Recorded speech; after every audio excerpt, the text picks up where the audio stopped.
Apa jawaban Rasulullah? Wahai sahabatku, wallahi apa yang kau lakukan dari Yaman sampai ke Mekah sampai kembali lagi ke Yaman, satu hembusan nafas yang engkau berikan kepada ibumu saat engkau dilahirkan ke dunia, wallahi apa yang kau lakukan tidak dapat membalas satu hembusan nafas orang tuamu saat melahirkanmu.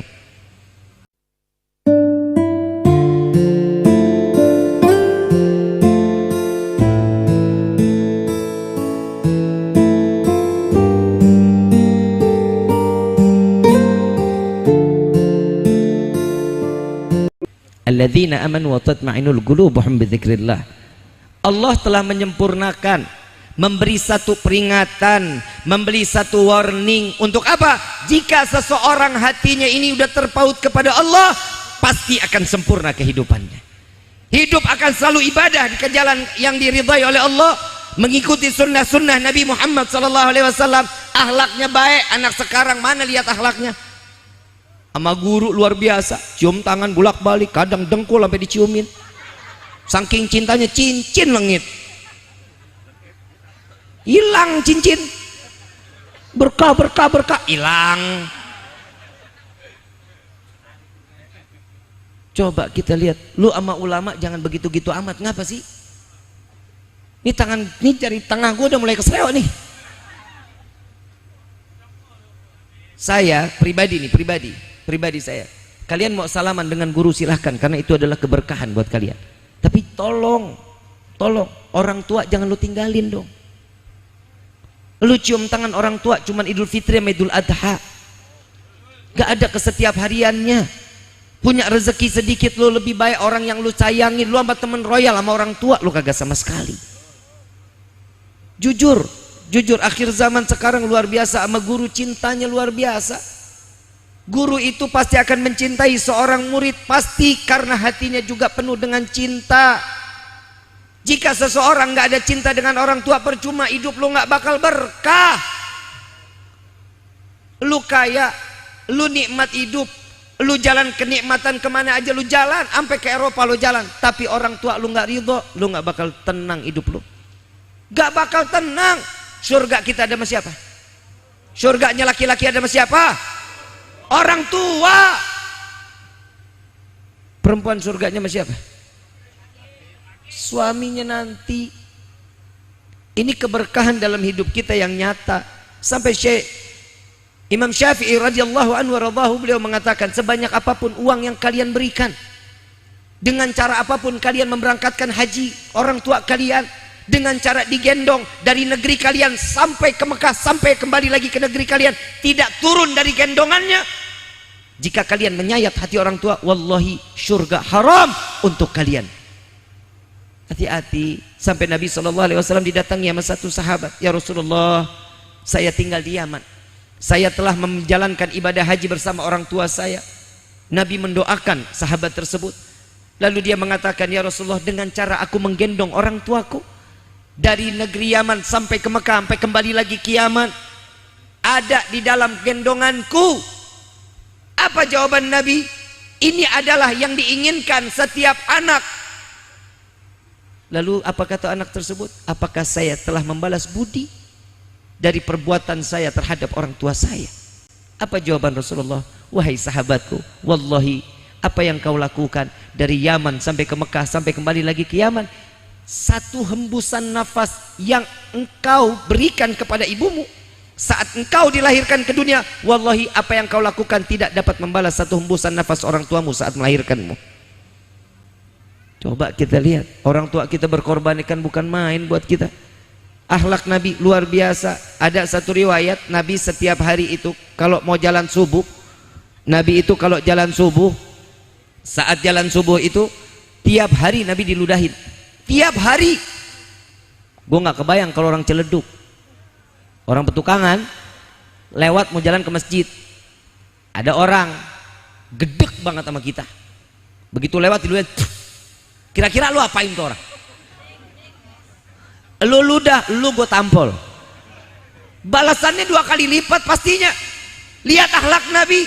Nabi diludahin sekali, ambil sorban, lap, didoain semoga berkah melimpah kepadamu. Sehari, 2 hari, 3 hari, terus berterus-terus, berbulan-bulan. Kalau kita nih hari lewat sini orang gedek sama kita, insya Allah kita putar jalan. Benar nggak? Nabi enggak. Yang tadinya jarak 10 meter dideketin sama Nabi ini jaraknya cuma sampai 1,5 meter. Makin dekat Nabi Muhammad SAW. Karena yang ngeludahin orang tua, Nabi tetap dengan akhlak. Sahabat sampai nanya, ya Rasulullah, kenapa enggak putar jalan lain? Kenapa harus jalan ke tempat ini lagi? Saya tidak ingin menggagalkan apa yang dia hajatkan kepadaku, katanya. Hajatnya ini orang tua mau bikin Nabi kesel, tapi diaminin sama Nabi.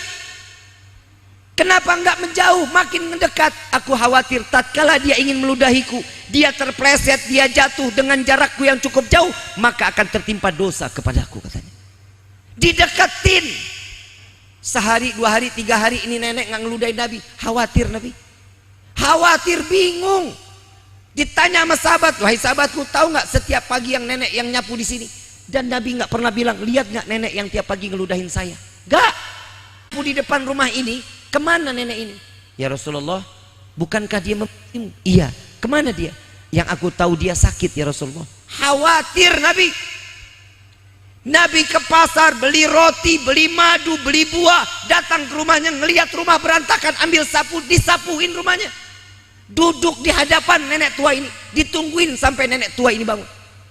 Begitu bangun, ini nenek tua kaget nih, setengah mati. Hei Muhammad, apa yang kau inginkan? Untuk apa kau datang kepadaku? Apakah kau ingin membalas dendam kepadaku? Bukankah kau senang lihat keadaanku seperti ini? Wahai ibu, sabar. Jahatnya ini orang tua masih dibilang sabar, dipanggil ibu sama Nabi. Aku datang ke sini bukan untuk membalas dendam, tapi aku ingin memberikan makanan kepadamu agar engkau esok sehat kembali, sehingga engkau dapat meludahi aku kembali esok harinya. Apa jawaban nenek tua ini? Wahai Muhammad, aku bersumpah kepada Tuhan pemilik Ka'bah bahwa sesungguhnya engkau betul adalah utusan Allah. Maka di hadapanmu aku bersaksi di hadapan Allah bahwa Allah adalah Tuhanku, engkau adalah Nabi yang diutus untukku, katanya. Masuk Islam karena akhlaknya Nabi. Bukan hanya sekedar sama manusia Nabi bercakap seperti itu. Akhlak Nabi bukan sama orang tua aja, binatang pun Nabi akhlak. Luar biasa Nabi Muhammad SAW. Ahsanun khulqan wa khuluqa. Sebaik-baiknya akhlak Nabi Muhammad SAW. Sebaik-baiknya adab Nabi Muhammad SAW. Sebaik-baiknya sifat yang terpuji Nabi Muhammad SAW. Kalau kita kan sifat kita terpuji kalau ada orang yang kaya di hadapan kita. Ada orang kaya, kita butuh sama orang, akhlak bukan main. Coba kalau sama orang yang di bawah kita, ya lu mah sama gua. Betul nggak? Betul nggak? Hidup di dunia ini kagak bukan itu yang dicari. Ketakwaan adanya di sini. Takwa itu timbul karena cinta. Cinta kepada siapa? Nabiyuna Muhammad sallallahu alaihi wasallam. Kita syukur sama Allah kita masih dikumpulin ke tempat yang mulia seperti ini. Kalau bukan karena rahmat, kalau bukan karena hidayah Allah, kita nggak akan kumpul di tempat majlis yang mulia ini. Semua terkumpul karena cinta kita kepada Allah dan Nabi-Nya. Kebayang kita kalau sekarang aja. Nauzubillah min dzalik. Kalau nggak ada acara ini kita lagi ngapain? Ngapain? Yakin lu tidur?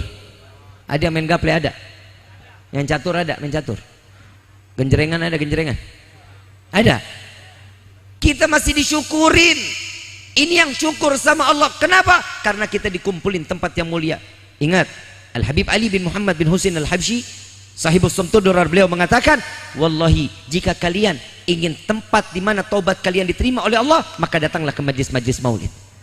Insya Allah keluarnya tempat dari tempat ini, taubat kita diterima oleh Allah. Amin ya Rabbal. Jika kalian keliling kemanapun mencari hidayah, datanglah ke majlis maulid.